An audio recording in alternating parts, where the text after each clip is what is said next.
بسم الله الرحمن الرحيم. الوضع في الحروف عام والموضوع له خاص.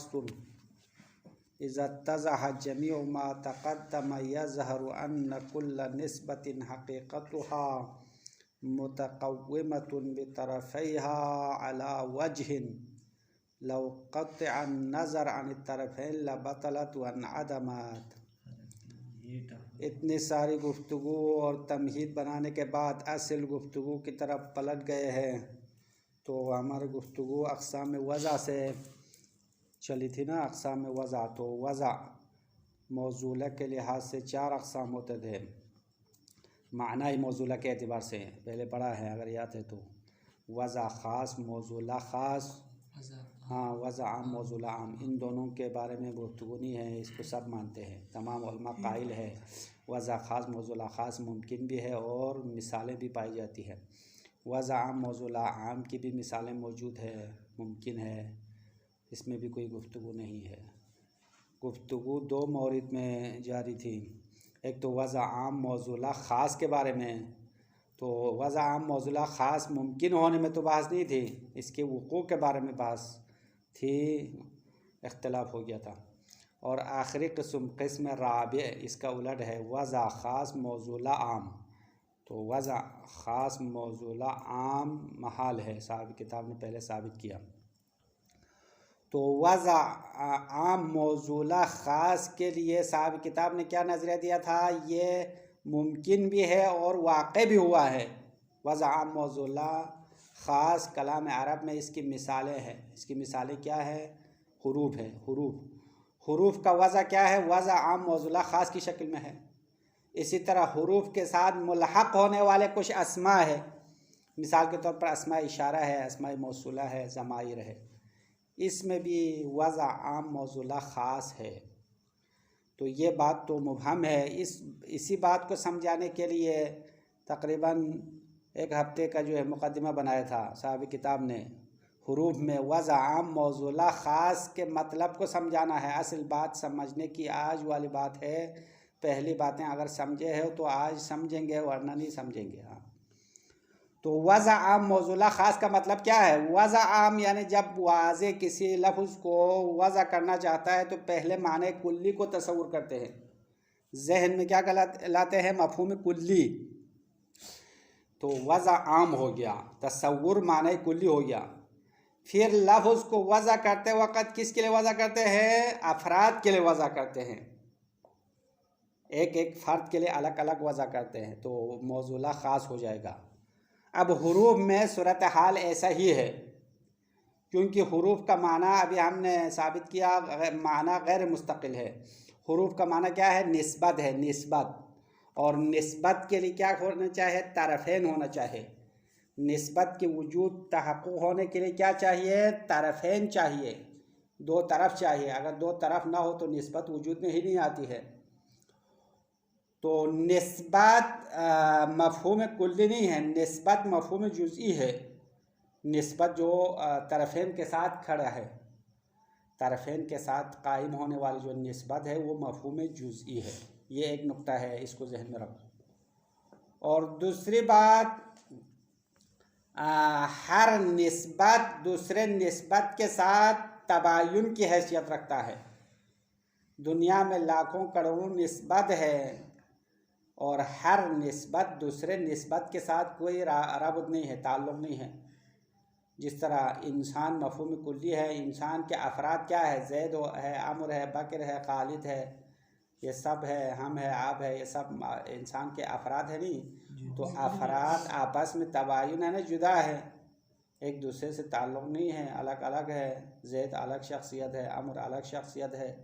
اسی طرح نسبت بھی مختلف ہے. نسبت کی جو افراد ہیں نا وہ ایک دوسرے پر صرف نہیں آتے ہیں. ابھی ہم نے بورڈ پر آپ کے لیے نقشہ بنایا. نسبت کے افراد یہ ہے.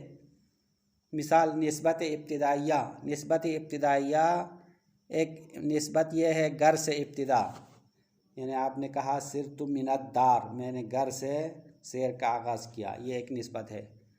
دوسرا جو ہے مسجد سے ابتدا، یہ ایک اور نسبت ابتدائیہ ہے. تیسرا بازار سے ابتدا، یہ ایک اور نسبت ہے، مدرسے سے ابتدا یہ ایک اور نسبت ہے، دکان سے ابتدا یہ ایک اور نسبت ہے۔ تو یہ نسبتیں آپس میں کیا ہے؟ جدا جدا ہے، ایک دوسرے پر صدق نہیں آتے ہیں، الگ الگ ہے۔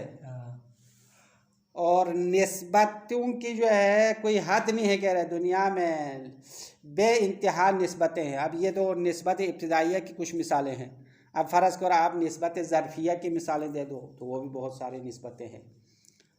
نسبت استعلائیہ کی نسبت دے دو تو بہت سارے اور اس کی نسبتیں ہیں۔ تو دنیا میں نسبتوں کی کوئی حد و حساب نہیں ہے۔ تو اگر واضح لفظ کو نسبت کے لیے وضع کرنا چاہتے ہیں تو صبح سے شام تک نسبتوں کو ایک ایک کر کے تصور کرنا پڑے گا، پھر لفظ کو اس کے لیے وضع کرنا ہوگا۔ یہ تو بہت مشکل کام ہے، بلکہ ناممکن کام ہے۔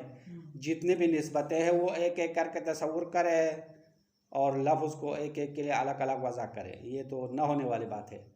تو اس لیے ایک طریقہ کار کام میں لایا ہے کہ پہلے تمام نسبتوں کے لیے ایک مفہوم کلی بناتے ہیں۔ مفہوم کلی جیسے کہ ان تمام نسبت ابتدائیہ کے لیے کیا مفہوم بنایا ہے؟ النسبۃ الابتدائیہ، یہ مفہوم بنا دیا، یعنی ایک ٹوکری بنا دیا جس میں ساری نسبتیں اس میں ڈال دیں گے، اس میں جمع ہو گیا نہیں ہو گیا النسبۃ الابتدائیہ، یعنی مفہوم نسبۃ الابتدائیہ یہ مفہوم کلی بن جائے گا۔ اور اس مفہوم کے نیچے یہ ساری نسبتیں آ جائے گی۔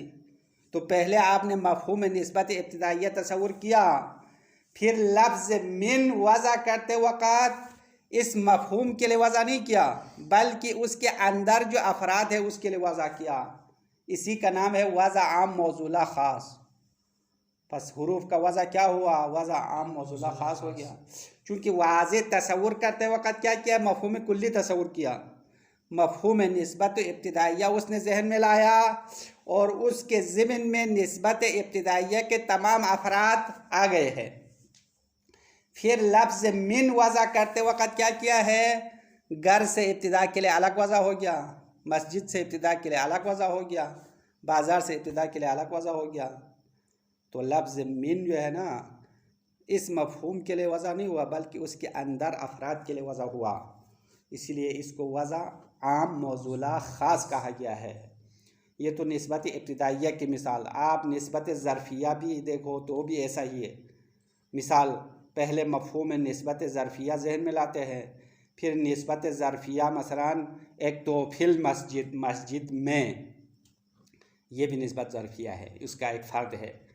ایک دفعہ آپ کہتے ہیں الماء فی الکوز، پانی کوزے کے اندر ہے، یہ بھی ایک نسبت ہے نہیں، نسبت ظرفیہ ہے۔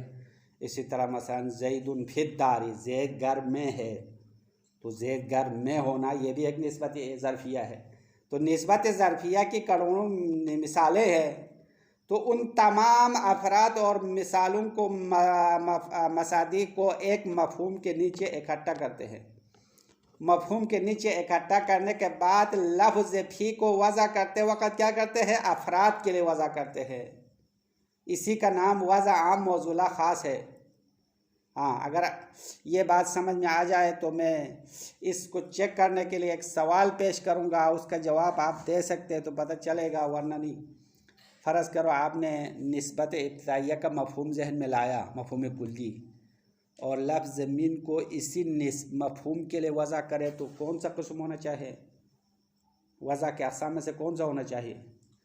افراد کے لیے وضع نہیں کیا، خود اس مفہوم کے لیے وضع کیا، تو وضع کا کون سا قسم بننا چاہیے؟ وضع عام موصولہ تیسرا خاص موصولہ عام ہو گیا، الٹا سیدھا ہو گیا۔ دیکھو سوچے بغیر، تیسرا قسم تو یہی ہے نا، وضع عام موصولہ خاص والا۔ ابھی میں نے سوال کیا تھا اگر مفہوم نسبت ابتدائیہ ذہن میں لایا، پھر لفظ من کو اس مفہوم کے لیے وضع کیا، افراد کے لیے وضع نہیں کیا، تو کون سا ہو جائے گا؟ وضع عام موصولہ عام ہو جائے گا، یہ قسم ثانی ہوتا ہے۔ اگر افراد کے لیے اگر افراد کے لیے وضع کیا تو وضع عام موصولہ خاص، یعنی یہ قسم سوم ہو جائے گا۔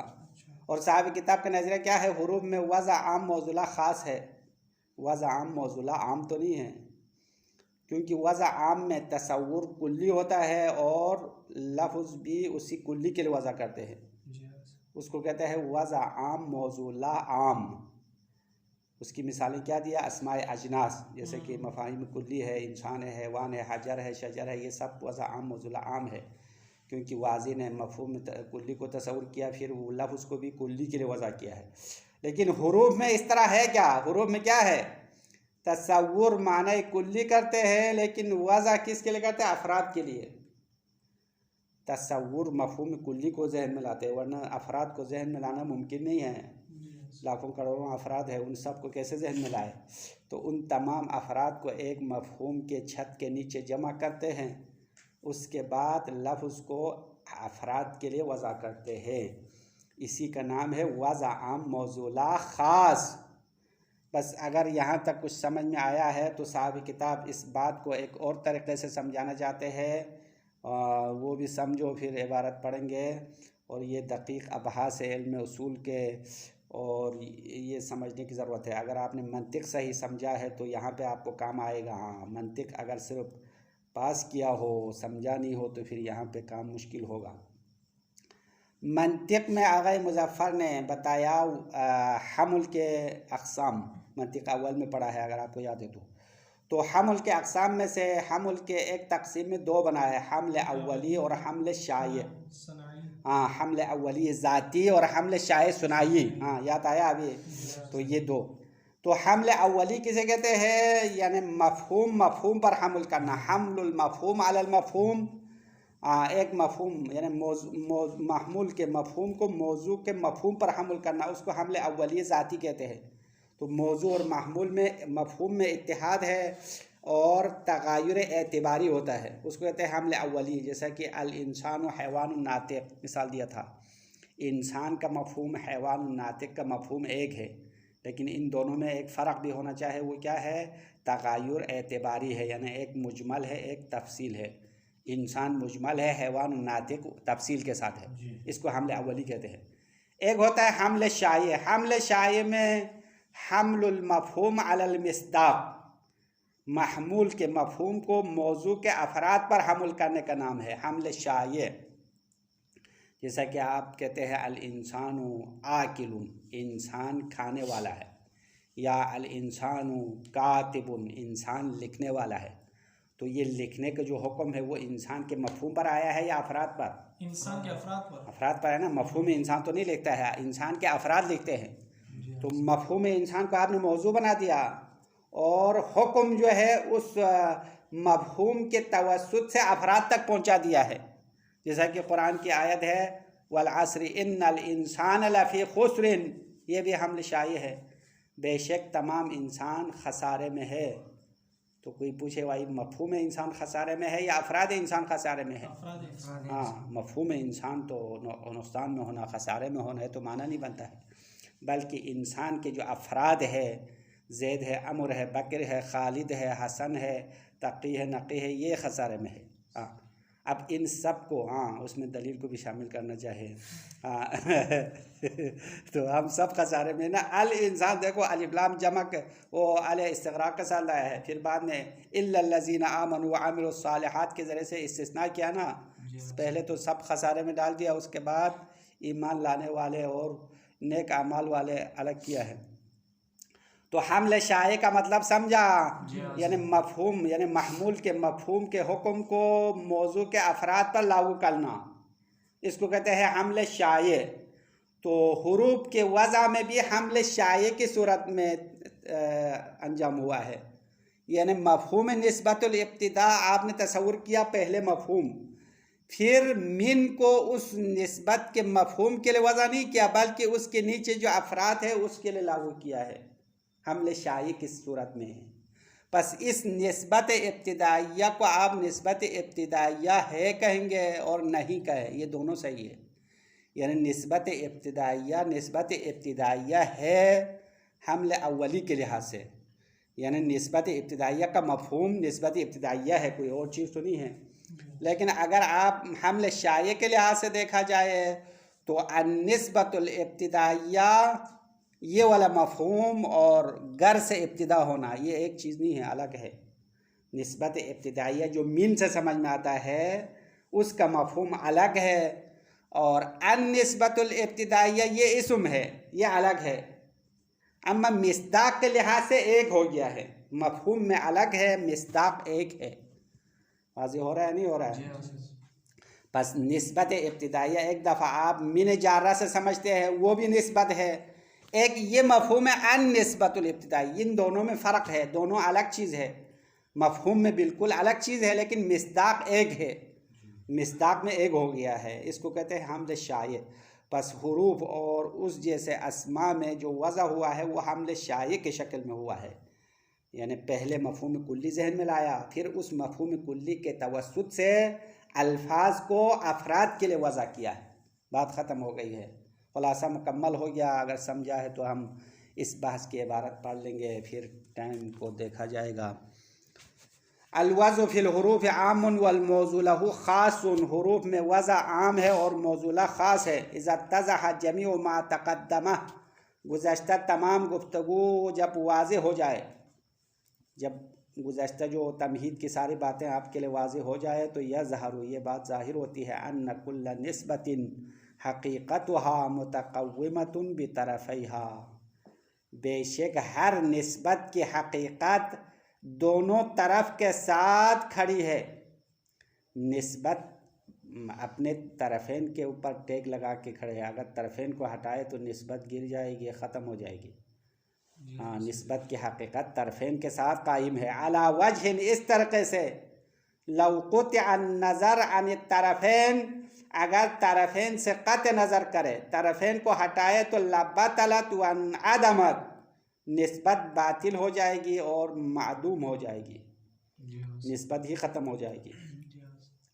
یہ ایک بات واضح ہے۔ دوسری بات، فَكُلُّ نِسْبَةٍ فِي وُجُودِهَا الرَّابِطِ مُبَايِنَةٌ لِأَيَّةِ نِسْبَةٍ أُخْرَى، پس ہر نسبت اپنے وجود رابط ہونے میں دوسرے ہر نسبت سے جدا ہے، یعنی ہر نسبت دوسرے نسبت سے کوئی تعلق نہیں ہے۔ ابھی ہم نے مثال دیا، گھر سے ابتدا کرنا یہ الگ نسبت ہے، مسجد سے ابتدا کرنا یہ الگ نسبت ہے، آپس میں جدا ہے، الگ الگ چیزیں ہیں نا، جس طرح انسان کے افراد جدا جدا ہے، اسی طرح نسبت کے ہر فرد دوسرے سے جدا ہے، مباین ہے۔ ولا تصدق علیہا، اور ایک نسبت دوسرے پر صدق نہیں آتا۔ وہی فی حد ذاتہا مفہوم جزئی حقیقی، اور یہ نسبت بذات خود مفہوم جزئی حقیقی ہے، یعنی نسبت کے افراد ایک ایک کیا ہے، جزئی حقیقی ہے، مفہوم کلی نہیں ہے۔ وعلیہ، اس بنا پر لا یمکن فرض النسبت مفہوما کلیا، نسبت کو مفہوم کلی فرض کرنا ممکن نہیں ہے۔ ینطبق علی کثیرین، ایسا مفہوم کلی جو بہت سارے افراد پر صدق آ جائے، ایسا ممکن نہیں ہے۔ وہی متقومۃ بالطرفین، در حالانکہ وہ نسبت دونوں طرفین کے ساتھ قائم ہے، تو دونوں طرف کے ساتھ کھڑا ہونے کے باوجود اس نسبت کو آپ مفہوم کلی نہیں بنا سکتے ہیں۔ وَإِلَّا، اگر آپ نے مفہوم کلی بنا دیا تو لَبَطَلَتْ وَانْسَلَخَتْ عَنْ حَقِيقَةِ كَوْنِهَا نِسْبَتًا، تو وہ نسبت باطل ہو جائے گی اور اس کی حقیقت میں نسبت ہونے سے جدا ہو جائے گی۔ اگر آپ ایک مفہوم نسبت کو مفہوم کلی سمجھا تو وہ تو اصلاً نسبت ہونے سے ہی خارج ہو جائے گا، معنی مستقل بن جائے گا، اسی لیے ہر نسبت الگ الگ ہے۔ پھر نسبت تو بہت سارے ہیں دنیا میں، کوئی حد نہیں ہے، تو نسبتوں کے لیے الفاظ کیسے وضع کرے، اس کا کوئی رائے حل کیا ہے؟ تو کہہ رہے کہ ہمارے پاس ایک جعلی طریقہ، مصنوعی طریقہ یہ ہے کہ پہلے ان تمام نسبتوں کو ایک کمرے میں جمع کرو، ایک مفہوم بناؤ، خود ساختہ مفہوم بنائے نا، پھر اس مفہوم کے نیچے جمع کریں گے، پھر لفظ کو افراد کے لیے وضع کریں گے، یہ ہے طریقہ۔ ثم ان النسب غیر محصورۃ، پھر نسبتیں لاتعداد ہے، محصور نہیں ہے، قابل شمارش نہیں ہے، نہیں گن سکتے ہیں۔ فلا يمكن تصور جمیعها للواضح، ان تمام نسبتوں کو واضح کے لیے تصور کرنا ممکن نہیں ہے۔ فلا بد فی مقام الوضع لها، پس ضروری ہے ان نسبتوں کے لیے وضع کرنے کے مقام میں کیا ضروری ہے؟ تصور معنی اسمی، ایک معنی اسمی کو تصور کرے، یکون عنوانا للنسب، یکون عنوان، عنوان عین کسرے کے ساتھ، دہراج باب افعال کا وزن ہے۔ پس ایک معنی اسمی کو تصور کرنا چاہیے، یکون عنوانا للنسب غیر المحصورہ، وہ مفہوم اسمی نسب غیر محصورہ کے لیے عنوان بن جائے، عنوان یعنی ایک کلی بن جائے، حاکیاً عنہا، اور ان نسبتوں سے حکایت کرے، ایک آئینہ بن جائے۔ ولیس العنوان فی نفسہ نسبتان، اور عنوان بذات خود نسبت نہیں ہے، یعنی جو عنوان کلی بنایا ہے نا وہ افراد سے الگ چیز ہے، لیکن اس کے ضمن میں وہ آ جائے گا تمام نسبتیں۔ ایک مثال سے آپ کو سمجھا رہا ہے کہ مفہوم لفظ النسبۃ الابتدائیہ، جیسے کہ النسبۃ الابتدائیہ کا مفہوم ہے، النسبۃ الابتدائیہ یہ تو اسم ہے نا، مفہوم کلی ہے، اس کے اندر کیا ہے، نسبت ابتدائیہ کے تمام افراد جمع ہوں گے، شامل ہوتے ہیں۔ المشار بہ الی افراد النسب الابتدائیۃ الکلامیہ، اس عنوان اس کلی کے ذریعے سے اشارہ کیا جائے گا نسبت ابتدائیہ کلامیہ کے افراد کی طرف، یعنی کلام میں جو بھی نسبت ابتدائیہ ہے وہ النسبۃ الابتدائیہ کے ضمن میں داخل ہوتے ہیں۔